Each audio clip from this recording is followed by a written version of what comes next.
Hello students, welcome. ఈ టాపిక్లో మీరు ఎంఎస్ ప్లేట్లో మార్కింగ్ చేయడం మరియు పంచింగ్ చేయడం గురించి తెలుసుకోబోతున్నారు. లక్ష్యాలు,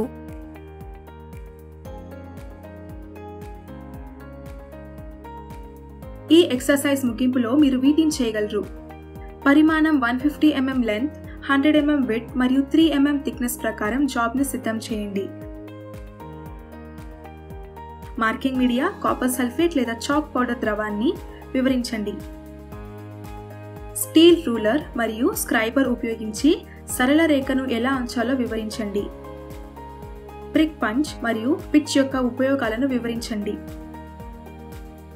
ఎంఎస్ ప్లేట్లో మార్కింగ్ మరియు పంచింగ్ కోసం అవసరమైన సాధనాలు: marking media, steel ruler, scriber, prick punch or dot punch, ball peen hammer, flat file, bench vise, hacksaw, tri-square, personal protective equipment PPE.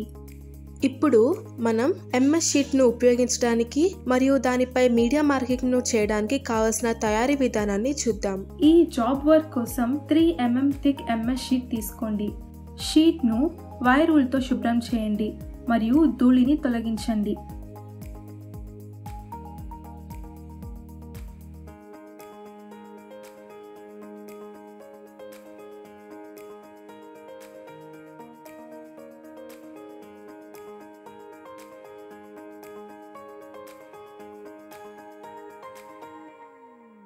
పరిమాణం 150 mm లెంత్, 100 mm విడ్త్ మరియు 3 mm థిక్నెస్ ప్రకారం job యొక్క cutting ఎడ్జ్ను గుర్తించండి.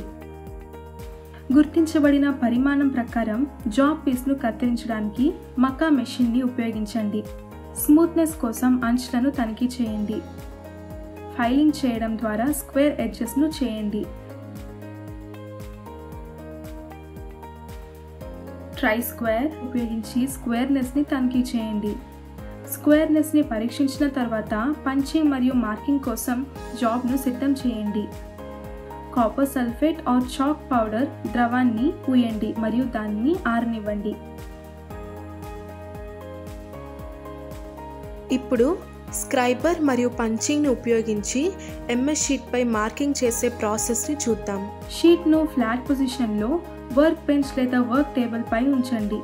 10, 25, 40, 55, 70 మరియు 85 mm దూరం వద్ద job యొక్క 150 mm long అంచు నుండి స్టీల్ రూలర్ మరియు స్క్రైబర్ పాయింట్ మార్క్ పాయింట్స్ను ఉపయోగించి A, B, C, D, E మరియు F, అదేవిధంగా A1, B1, C1, D1, E1 మరియు F1 పాయింట్స్ను గుర్తించండి. యొక్క అంచు ఉక్కు స్టీల్ రూల్ దెబ్బతినవచ్చు. తప్పు కొలతను నివారించడానికి కొలతలు తీసుకోవడం మరియు A నుండి F మరియు A1 నుండి F1 వరకు పాయింట్స్ను గుర్తించడం కోసం జాబ్ యొక్క 150 mm లాంగ్ అంచుకు వ్యతిరేకంగా ఉక్కు నియమం యొక్క మొదటి లేదా రెండవ సెంటీమీటర్ గ్రాడ్యుయేషన్ మార్క్ను కలపండి లేదా సెట్ చేయండి. A నుండి F మరియు A1 నుండి F1 వరకు పాయింట్స్ను గుర్తించడానికి స్కేల్ని ఉపయోగిస్తున్నప్పుడు పారలాక్స్ లోపం లేదని నిర్ధారించుకోండి. స్టీల్ రూలర్ మరియు స్క్రైబర్ని ఉపయోగించి AA1, BB1, CC1, DD1, EE1, FF1 లైన్స్ను గీయండి. స్ట్రోక్ డైరెక్షన్లో స్క్రైబర్ను వంచి మీ వైపుకు గీయండి. డాట్ పంచ్ మరియు హ్యామర్తో ప్రతి 6 లైన్పై చిన్న రంధ్రాలను గుద్దండి. హ్యామరింగ్తో కొట్టేటప్పుడు హ్యాండిల్ యొక్క తీవ్ర చివర్లలో పట్టుకోండి. పారలిజం మరియు కరెక్ట్నెస్ కోసం గుర్తించబడిన లైన్స్ను విజువల్లీ తనిఖీ చేయండి. 2 కాన్సెక్యూటివ్ డాట్స్ మధ్య ఉండే డిస్టెన్స్ని పిచ్ అంటారు. ఈ టాపిక్లో మీరు నేర్చుకున్నది 150 mm లెంత్, 100 mm విడ్త్ మరియు 3 mm థిక్నెస్ ప్రకారం జాబ్ని సిద్ధం చేయడం, మార్కింగ్ మీడియా గుర్తించి వివరించడం, కాపర్ సల్ఫేట్ లేదా chalk powder solution, steel rule మరియు స్క్రైబర్ ఉపయోగించి స్ట్రైట్ లైన్ని ఎలా ఉంచాలో వివరించడం, ప్రిక్ పంచ్ మరియు పిచ్ యొక్క ఉపయోగాలను వివరించడం. Thank you students. నెక్స్ట్ క్లాస్లో కలుద్దాం.